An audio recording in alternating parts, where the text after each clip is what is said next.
नमस्कार, हमारे digital platform पर आप सभी का स्वागत है। मैं हूं आपके साथ सुजाता और बात आज अंकिता भंडारी मर्डर केस की। 7 दिनों की तलाश के बाद आखिरकार अंकिता का शव आज ऋषिकेश के चिल्ला नहर से बरामद कर लिया गया। 18 सितंबर की रात को अंकिता लापता हो गई थी। उसके परिजन लगातार उसे तलाशते रहे। दोस्तों ने सोशल मीडिया कैंपेन भी चलाया। 22 सितंबर को पुलिस ने इस मामले को दर्ज किया और 23 सितंबर को इस मामले में 3 आरोपियों को गिरफ्तार किया गया। इस मामले का मुख्य आरोपी है पुलकित आर्य, जो कि राज्य के पूर्व मंत्री और बीजेपी नेता विनोद आर्य का बेटा है। इसके साथ ही उस रिसोर्ट के मैनेजर सौरभ भास्कर और साथ ही पुलकित के दोस्त अंकित गुप्ता को भी इस मामले में सह आरोपी बनाया गया है। इन तीनों पर धारा 302 यानी मर्डर का केस, 201 यानी अपराध को छुपाने की कोशिश और साथ ही 120B यानी साजिश का केस दर्ज किया गया है। आपको बता दें कि इन तीनों ने मिलकर इस मामले को छुपाने की भी पूरी कोशिश की।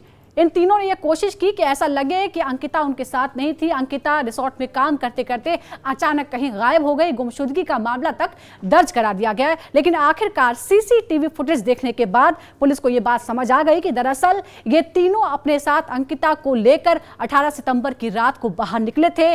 चिल्ला पावर हाउस पर उसे ले गए और वहीं पर बहस हुई, जिसके बाद अंकिता का मर्डर कर दिया गया।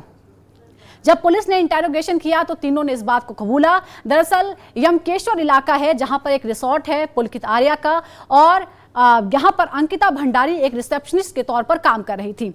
ये बात भी सामने आई है कि इस रिसोर्ट के अंदर कुछ अनैतिक काम भी होता था और अंकिता पर भी दबाव था कि वो भी जो क्लाइंट्स आते हैं रिसोर्ट में उनके साथ इस तरह के अवैध संबंध बनाए, और इसी बात को लेकर कई बार पहले भी बहस हुई थी।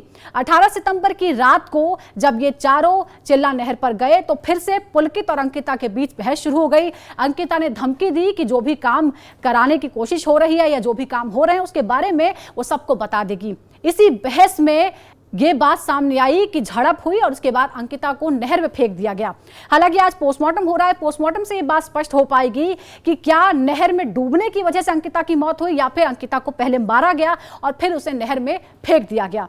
इधर इस बीच लोग बेहद आक्रोशित हैं, लोग बेहद नाराज हैं। 23 सितंबर को जब आरोपियों की गिरफ्तारी हुई तो स्थानीय लोगों ने उन्हें पकड़ लिया और उनकी जमकर पिटाई कर दी गई।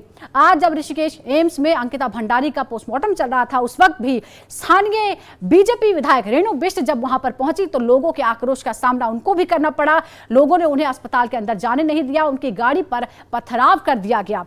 इस मामले में अब लगातार इस बात की मांग हो रही है कि जो हत्यारे पकड़े गए हैं उन्हें बिना किसी दबाव के कड़ी से कड़ी कार्रवाई हो।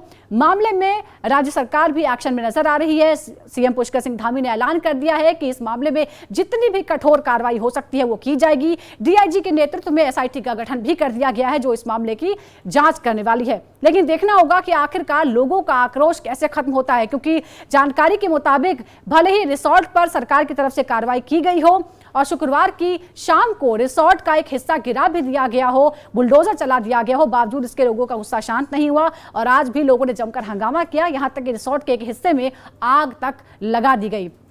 इस बीच लगातार इंतजार इस बात का है कि क्या जिस तरह से इस मामले को दर्ज करने में देर हुई, जिस तरह से अंकिता की तलाश देर से शुरू हुई, क्या इस मामले में इंसाफ भी सही समय पर मिलेगा या नहीं? क्या अंकिता को वाकई इस मामले में इंसाफ मिल पाएगा या नहीं? हमारे साथ जुड़ने के लिए शुक्रिया और इसके साथ ही इसी तरह की और तमाम खबरों के बारे में जानकारी लेने के लिए आप जरूर जुड़िए हमारे डिजिटल प्लेटफॉर्म के साथ। नमस्कार।